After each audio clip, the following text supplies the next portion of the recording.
I found part of her body, about 3 pounds of tissue was blown halfway across the lab.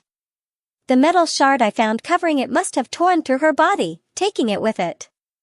Oh my God, if the police had found that, they'd know it was from a woman, Beth gasped.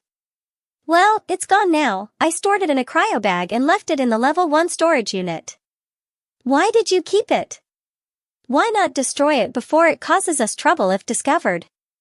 And did you find a sample of the polymer that did this to me? Beth asked, looking at Ted.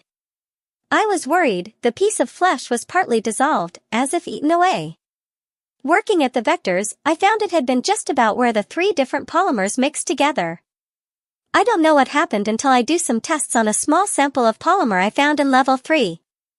I think we have a problem, Houston, Ted quipped before laying the heavy news on Beth.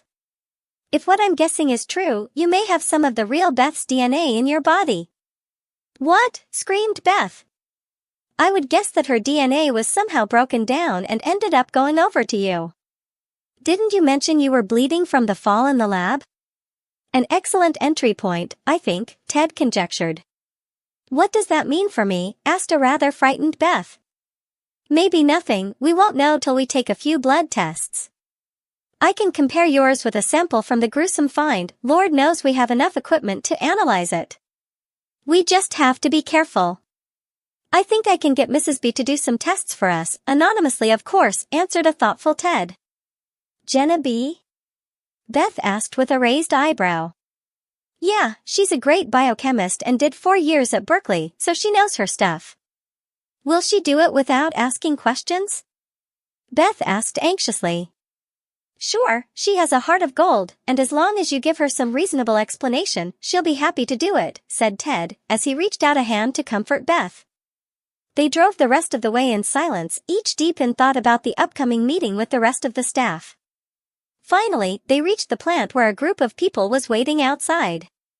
Ted assisted Beth as she exited the car and took her hand, squeezing it reassuringly. Well, you're on, Beth. Think you can do it? I have to, whispered Beth. Still holding hands, they joined the milling group outside the main door. Beth was welcomed with hugs from a group of women she had worked with. Fortunately, Colin was familiar with their names and could greet them back, thanking them for their concern about her health. One thing was made abundantly clear, apart from their ready acceptance of her as Beth, was the way she was treated as a fellow female. When she was Colin, they were polite but slightly distant when he'd greeted them. Beth, on the other hand, was pulled into the conversation with several groups of women, discussing their possible futures. One embarrassing thing she was questioned about was Ted. Was she dating him again? Had she set a date? And how was he in bed? Beth blushed, which seemed to answer most of the women's questions without her saying anything. Beth, by way of explanation, just said Ted was her rescuer and that for the moment they were together again. Maggie, still in Beth's arms, was made a fuss of by all the women. Of course, Maggie made the most of it by purring so loudly, the vibrations throbbed deep into Beth's chest. Ted had relinquished his hold, allowing her to be pulled away into the middle of the separate conversations. Ted's arrival was monopolized as well by a few interested coworkers, asking about the aftermath of the explosion. He did manage to keep an eye out for Beth, in case she needed help. He was pleased to see her keeping up with the other ladies and that she had been accepted as Beth with no doubts about her assumed identity. A call to come into the main meeting room on the top floor of the building had them mingling again as they squeezed into the elevators. The meeting basically gave them the news about the extent of the damage and of Colin's death. The sister plant would incorporate them all with no loss of jobs, which was greeted with smiles. They would report to the Flaxton plant later in the day and get things organized for the following morning. After the meeting had concluded, Beth managed to disengage herself from the women, who were still keeping her involved in their continuing discussion of fashion and men. She went out to check out her new car, where Ted caught up to her. You okay? I saw you getting along with the other girls. What did you talk about? Ted asked encouragingly. Oh, just you, she giggled, before catching herself. Shocked at the way her laugh had sounded. Me? Asked a puzzled Ted, raising an eyebrow. What about, if I can ask? Oh, just when you're going to make me an honest woman, Beth continued, keeping her grin from showing as she strung the unsuspecting Ted along. Now where's that ring? Ted started fumbling in his pocket while starting to get down on one knee. Ted! Stop that! Beth jerked on Ted's arm to stop him from kneeling. Everyone will see, she cried anxiously. Ted laughed softly. I was only kidding, but his eyes held a look that said he wished it were otherwise. Beth thought about it for a moment, trying to see why it had seemed okay for her to tease Ted, but it hadn't been as funny on the receiving end.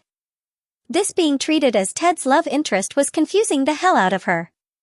She liked the big guy, always had from the time they first met. No matter what, they always seemed to get on. Ted had never gotten mad at him even when Colin had unwittingly intruded into a private session with one of his ex-girlfriends one time. Colin had just burst into Ted's home one weekend, wanting to discuss a work-related problem, when he ran into the two of them in the lounge both in dishabille. Ted had just asked Colin to come back later, seemingly unconcerned about the intrusion. Beth remembered that girlfriend hadn't been so accepting and had called the affair off. Ted had never blamed Colin for that, just shrugging it off. Coming back to the present, Beth's grip on Ted's arm loosened as she started to cry from the emotional conflicts in her mind. Ted stood up quickly and, seeing her distress and feeling guilty for causing it, he held her in a gentle embrace while her emotions let loose. Beth, it's okay, please don't cry, he whispered, feeling heavy of heart. Some of the women, who were walking to their own cars, came hurrying up when they saw her crying. Their questions of concern for their colleague helped Beth recover somewhat, as Ted explained that she was having a flashback to her experience in the destroyed lab. Beth was touched by their concern, feeling amazed at the way women reached out and comforted each other. Never in his old life had he had so many women hugging him and wanting to know how he was. Women were more tactile, more open to reaching out and showing their concern. As Beth, she had more offers to visit for a chat and a drink or a let's do lunch by her female coworkers in a day than Colin was ever offered in a year. Beth had begged off on most of the offers, asking for a rain check till she felt recovered enough. Her telling of the memory loss was greeted by shock and dismay, but they had rallied around, offering any help they could. They told Beth not to worry if she'd forgotten their names or other details. They promised to all pitch in and help get her life back together and for her not to worry about little details. Beth was touched by the camaraderie, and inside felt a little guilty for the deception. She would appreciate the help and made a promise to uphold her end of things and try to be as true to the original Beth as was possible while living her life. Beth's eyes watered again as the women all hugged her again in turn, as her mumbled thanks were waved off. Ted was listening to this, as he stood nearby, having released Beth from his arms when the other women had gathered close. He was pleased with how things were going. Not knowing how long Colin was going to have to stay as Beth, knowing that she would get the others' support would help make it more bearable. Plus, any small blunders would be overlooked. Ted was worried about the prospect that the DNA exposure might possibly lead to further changes that might mean Colin would never return. Beth's reactions and some of her recent responses were definitely nothing like Colin. Until some much-needed blood tests were performed, he could only guess what the outcome might be. The way things were going, even if there were no genetic changes, Colin might decide to stay as Beth and continue to lead her life, a life seemingly full of friends. Colin's old life may look rather bleak and lonesome compared to Beth's. Just as the women separated and Beth turned back to Ted with an apologetic look and a shrug, as if to signify the delay wasn't her fault, a call from one of the supervisors was heard. Ted, Beth? Wait up a second, please. They stopped and waited anxiously, as their old supervisor scrambled to catch them. Worry crossed both their faces as he approached. Had they been found out? Did the police find some evidence of their deception? Sorry to delay you too, but I needed to confirm something. The supervisor puffed out, as he caught his breath. Sure, what do you need to know? Offered Ted. It's about Beth and her memory loss. I need to know, does it affect her work? I mean, she hasn't lost any of her current experience on the project we were working on, the man asked, plainly embarrassed by the questions. No, most of what I've lost is personal information, up to a year ago, Beth replied. There are huge gaps, but I'm pretty sure all my working knowledge is intact, she added with conviction. Fine, that's all I needed to know, the man apologized. Please forget I asked, it was just for personal reassurance. I'll see you later, at Flaxton. With that, he rushed away to catch up with another executive. You okay now, Beth? Ted asked solicitously, guiding her toward her car. Yeah, I'll be fine, wow. She's a little beauty, she gushed, as Beth suddenly spotted the little red Mazda Miata. Beth handed Maggie over to Ted while she opened her purse to get the keys. She opened the car and got in, tucking her skirts in to avoid leaving them half outside the door. Ted handed her Maggie, who scrambled into the back with a quick leap. Ted knelt down by the driver's door, watching her with a half-smile as Beth fiddled excitedly with all the controls. Sure you can manage this powerful beast? Ted joked, patting the hood, suggestively. Eat my dust, sucker, laughed Beth. She started the car and squealed the tires as she peeled out of the car park. Ted laughed, feeling much better at the amiable banter and Beth's improved disposition. He walked back to his car and then drove out, following along in the route of the now long-vanished Miata. At Flaxton, Ted met up with a rather smug-looking Beth sitting on the hood of the Miata, like some exotic showroom promotion glamour girl. What took you so long? I was here ages ago, she smirked. That car of yours can't keep up anymore, she giggled. Well, seeing it's lunchtime, I thought I'd stop off and pick up a bite to eat. Care to join me? I bought enough for two. That's the best offer I had all day, how can a girl refuse? Beth laughed, feeling kind of euphoric. Right now, she wasn't thinking about keeping up appearances or whether she should be concerned about possible conflicting feelings involving Ted. At the moment, she was a person, and Ted was a person, just best friends having lunch together on this fine sunny day. Ted found a blanket in his car, and together with Maggie, they found a small private grassy area among the trees bordering the Flaxton property.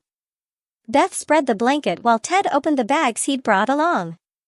Beth lay down on her back, not minding Maggie playing idly with her hair.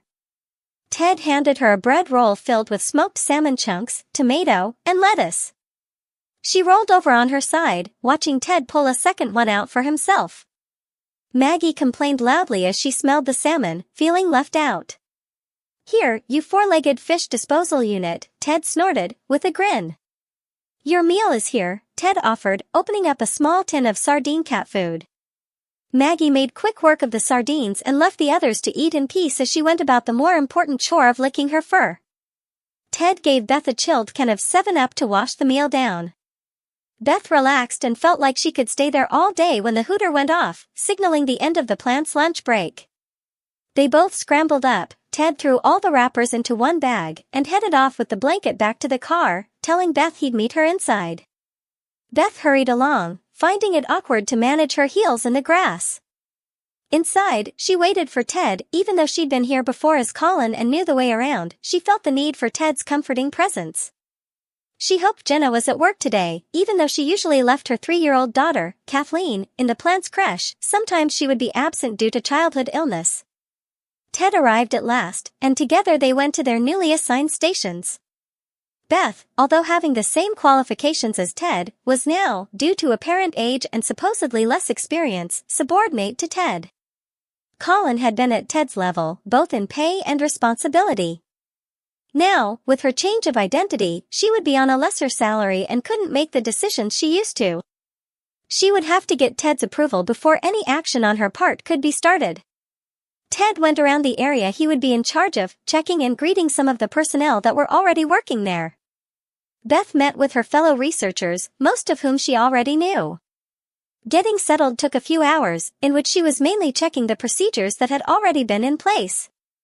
She noticed that her presence was attracting the attention of the males in her section, and as she didn't know how to respond, she busied herself among the many women working there. Ted managed to slip into the private lab that Jenna worked alone in. Jenna was preoccupied with the sample under the microscope she was using and hadn't noticed Ted's quiet entry. She jumped, letting out a little gasp, when he nudged her shoulder. "Ted!"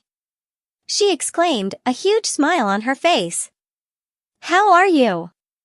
I heard about the disaster at Shelton. Poor Colin, I know you two were close, it must be a great loss." Hello, Jenna, I'm glad to see you again, but not under these circumstances, replied Ted, giving her a hug as she stood.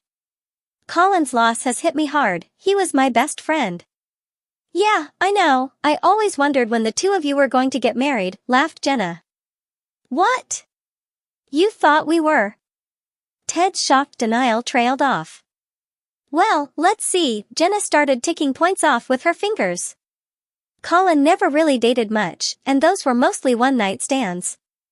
2. You dated a little but could never seem to hold on to them for very long, although Beth was looking promising there for a while. 3. You and Colin spent a lot of time together at each other's places. It all added up, Jenna winked. To nothing, admittedly we were good friends, but that doesn't mean we were, well, close, Ted said quickly. In fact, Beth and I are together again. Hopefully forever this time, Ted blurted out. Jenna's eyes lit up.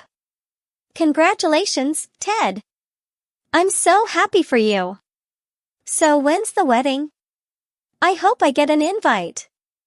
Oh wow, I must tell the girls, she said, sealing his fate. Ted gulped, realizing what he'd blurted out, in defense of his masculinity. Knowing that if Beth got wind of what he'd said, he would be toast. Jenna, I didn't mean that exactly how I said it, he spluttered hastily. It's just we are seeing each other, a lot. He trailed off, thinking how pathetic it sounded. There are no plans for marriage at this stage. He added, hoping to quash Jenna's need to tell everyone. Ah, but you love her, right? Jenna asked, pinning him with her searching gaze. Well, yes, but that doesn't mean we are sleeping together, protested Ted, feeling trapped in his honest reply. He realized that he did love Beth, or Colin as Beth. Was he indeed gay? Sweat trickled down his neck as Jenna looked at him and winked. Well, when you do, I hope you'll hold your end up, she paused then grinned, looking at his blushing face. And make her an honest woman, she added to his growing dismay. Ted said nothing, knowing that with each word he was digging himself in deeper. Finally, he just asked her not to spread rumors around about their relationship, before escaping from her clutches. Jenna smiled, thinking it was about time Ted settled down. Maybe she should talk to Beth and see if she couldn't work her magic to get them back into a serious relationship. Ted was nervous. Should he mention to Beth about his conversation with Jenna? Or leave it and hope things would blow over? Making a decision, he went back to where Beth was checking readouts from several monitoring devices. He pulled her over to his new office and closed the door. Beth, I've messed up. I went to see Jenna, and we got talking. We got talking about your death. I mean Colin's, and she said something that shocked me. In my haste, I said something that gave her the impression we were engaged to be married. Look, I know I'm stupid, he quickly added as he saw Beth's mouth open in protest. I tried for some damage control, but it might still get around. Jenna is pretty closed-mouthed, but with these sorts of things, if you even think it, it seems to be headline news in hours. How could you? What were you thinking? Beth hissed angrily, knowing if she shouted, her voice might be overheard. Just what did she say to shock you into saying such a thing? I thought you were my friend, she snarled. She mentioned how sorry she was to hear of Colin's death and how it would have affected me. She as much as said we were close, Ted explained. What? She said that? Beth asked incredulously. Ted started from the beginning, explaining how, in his rush to refute Jenna's claim, he had unintentionally given her the wrong impression. Beth sat fuming, deep in thought. Ted went to comfort her, but she shrugged him away, saying she had to go somewhere and think. Ted apologized again and told Beth she was still his friend and would do everything in his power to help her life return to normal, even if he had to lose his love again. You love me, or this body? Asked Beth, determined to uncover the truth. Ted was silent, trying to sort out his feelings, not wanting to blurt out just a simple yes. I didn't realize that I had loved the original Beth till I saw her recreated in you. She is my ideal image of the woman I wanted to share my life with. When I first saw you after the molding, I saw only her. Oh, I knew you were there inside, but I saw my love alive and well again. The fact that it was really Colin didn't seem to matter, at first. When you were forced to act as my girlfriend, it seemed like a dream come true. You seem to be happy being Beth, and somewhere deep inside I was hoping that you might decide to stay as Beth. That meant I had a chance to win your love so we could live together as man and wife. I guess Jenna was right. I am gay. I loved Colin as a friend. It didn't go further than that because you were not physically my type. Now though, you are exactly my type, and I can express that love without it seeming strange. Oh, was Beth's stunned response. Yeah, oh. I guess I loved Colin on the inside but not the outside. Now I can love Colin on the inside and the outside. Ted took Beth's chin and gently raised it with his hand so she could see into his eyes.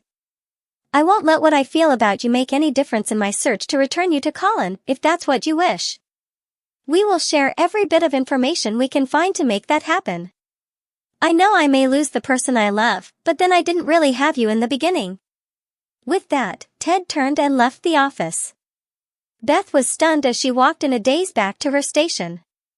She returned to the readout she had been looking at, but couldn't even take in the information as her mind spiraled on its own path. Ted loved her, that was something that seemed too much to take on board at the moment. She didn't see Jenna coming up behind her and jumped when Jenna snaked an arm around her waist and whispered in her ear. Penny for your thoughts, dear. Huh? Beth answered dazedly. Jenna laughed, with a sweet tinkling sound. I see love hasn't affected you at all, Jenna added, her voice full of amusement. Oh, sorry, I was a million miles away, confessed Beth, blushing as the import of Jenna's words sank in. I was just thinking of Ted? Jenna interrupted, with a grin. Yes, but it's not what you think. Beth tried to finish. Have you set a date yet? Persisted Jenna. Beth sighed. She understood how Ted must have felt under the gaze of those penetrating eyes. She gave up trying to explain, knowing she needed this woman on her side to help with the tests. No, not yet, Beth replied, reluctantly. Her mind was a blank. Trying to come up with another story was beyond her capabilities at this point. She was saved from further embarrassment by the arrival of Ted, who had returned with a large thermos sample container, which steamed slightly, showing it was full of liquefied gas. Jenna, can I speak to you in your lab?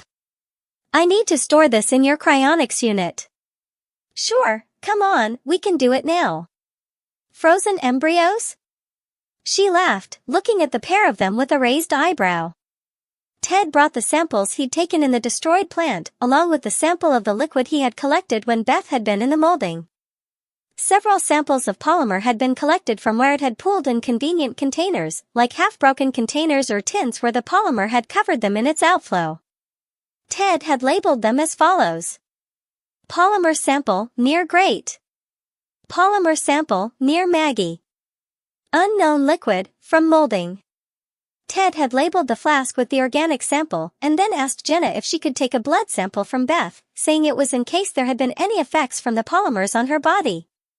Jenna didn't question this, as it was part of a normal routine for employees to be checked for adverse reactions to the products they produced. Having taken the sample, it was labeled as well and stored in Jenna's special refrigeration unit. Okay, what do you want me to check for? Asked Jenna, as she disposed of the used hypodermic. Not sure at this stage. I'd like a complete workout on the blood and check out the DNA pattern. Find out what the unknown sample is, and there's a piece of tissue I'd like to have checked in the thermos. Do a DNA check on that as well. One thing, this is hush-hush. Do me a favor, and don't mention the tests or the results to anyone other than me or Beth, okay? Sounds intriguing. What's in it for me? Jenna grinned. How about a romantic night out for two? Dinner, and then out to the opera, for you and Richard, of course, Ted added quickly. Okay, but I expect Kathleen will need a babysitter. Are you going to volunteer? Or Beth? That cute little rugrat? Sheesh, I could name 20 women here that would jump at the chance of looking after her, Ted smiled.